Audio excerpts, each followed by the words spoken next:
여러분 안녕하세요.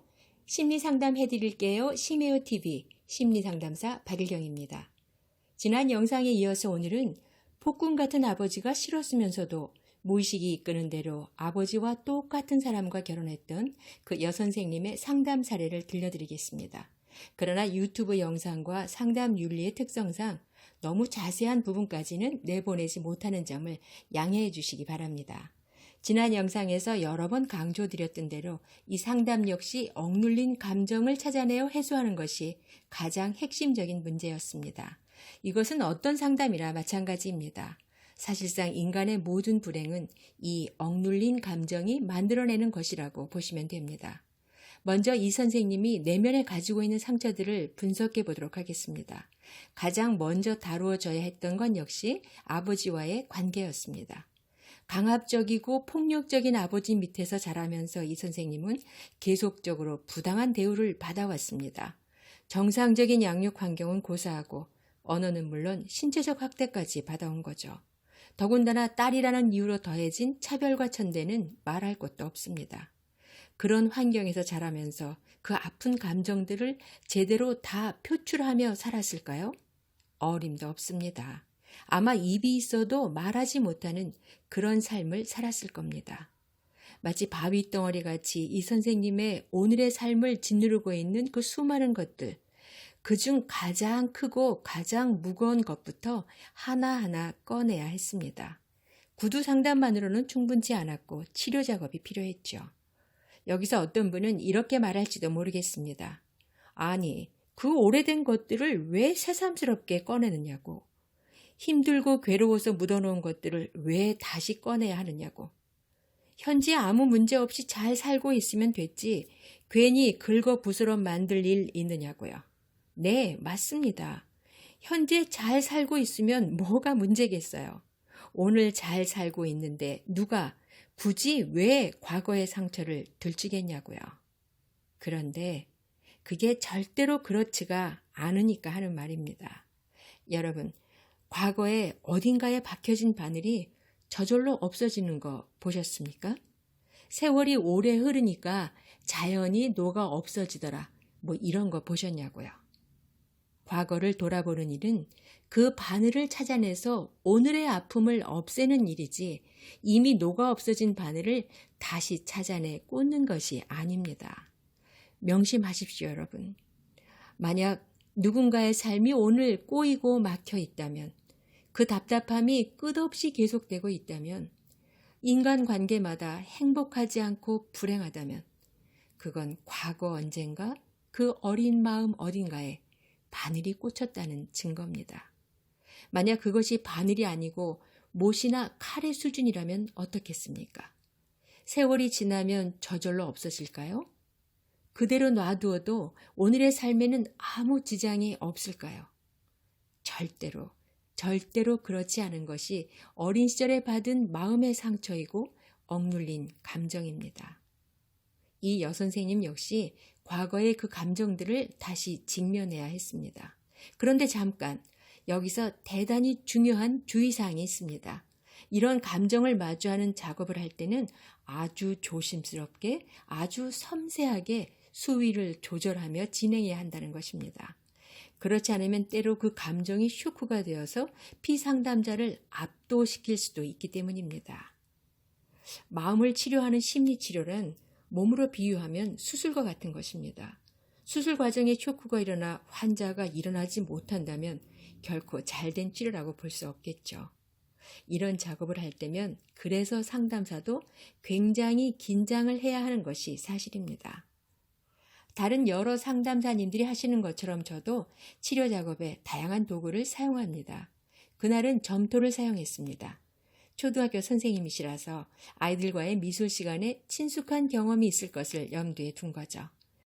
그날은 선생님이 아니라 학생이 되어 처음으로 즐겁게 점토를 마음껏 주물러서 다양한 것들을 만들었습니다. 그리고 그 과정에서 감정들을 조금씩 편안하게 배출하게 했습니다.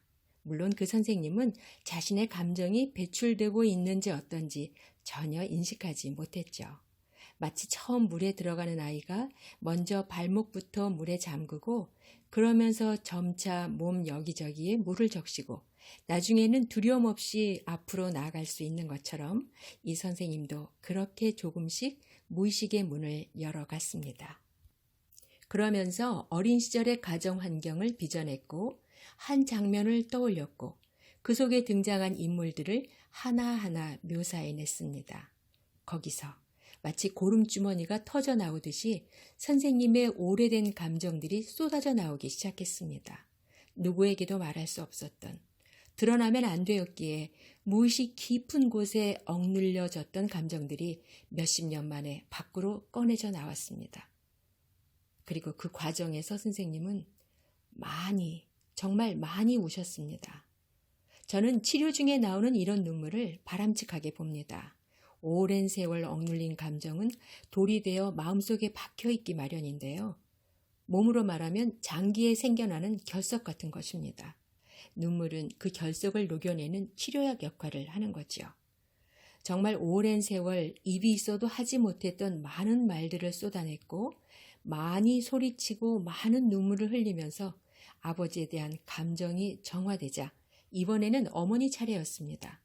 아니, 어머니한테도 무슨 억눌린 감정이 있느냐고요? 폭력을 휘두르고 폭군 행사를 해왔던 건 아버지인데 어머니에 대해서는 불쌍한 생각밖에 무엇이 있겠는지 의아하시죠? 그래서 마음이란 것이 참 미묘한 존재라는 겁니다. 불쌍하다는 건 의식이 가지고 있는 생각이고 무의식의 저 깊숙한 곳에는 전혀 다른 감정이 숨어 있었습니다. 그것은 놀랍게도 분노였습니다. 분노? 가장 피해자인 어머니에게 분노라니? 오랫동안 그저 참고만 살아왔던 어머니가 불쌍한 존재인 줄만 알았는데 그렇게 당하면서도 아무 대책이 없었던 그토록이나 무기력한 어머니에 대한 분노였죠. 자기 하나만 죽은 목숨처럼 참고 살면 그만이라 생각했던 어머니, 딱 거기까지였던 어머니가 그 사이에서 터지고 깨지는 자식들은 지켜내지 못했다는 그 무능함에 대한 분노였습니다.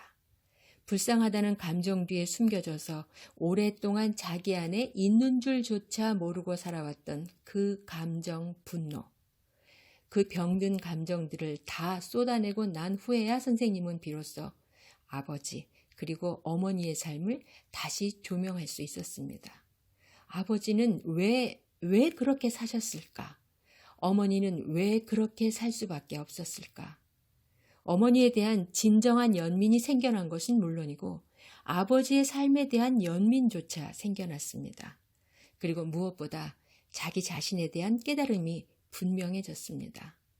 어머니의 무능한 모습을 보면서 자기는 절대로 어머니같이 살지 않으리라 다짐했는데 결국 어머니와 똑같은 삶을 살고 있다는 사실을, 그리고 무엇보다 어머니가 지켜내지 못했던 것처럼 자신도 하나뿐인 자신의 딸을 지켜내지 못하고 있다는 사실을 발견했습니다. 결국 딸에게도 자기와 같은 삶을 물려줄지도 모른다는 생각에 그 선생님은 오열하면서도 정신이 번쩍 들었던 거죠. 정말 많은 일들이 이 과정 중에 일어났지만 가장 중요한 것은 이 선생님이 자신의 삶을 다시 재정립할 수 있었던 거였습니다.